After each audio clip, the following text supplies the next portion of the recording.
Hey Kathy, I'm not sure if the repair guy saw where the shower head was leaking.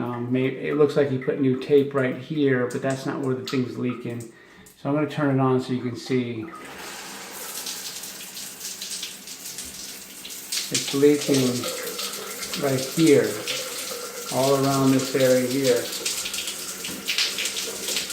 I don't know if that's really fixable. I might have to get another shower head, but that's where the problem is. So maybe you can forward this video along so help explain what's going on.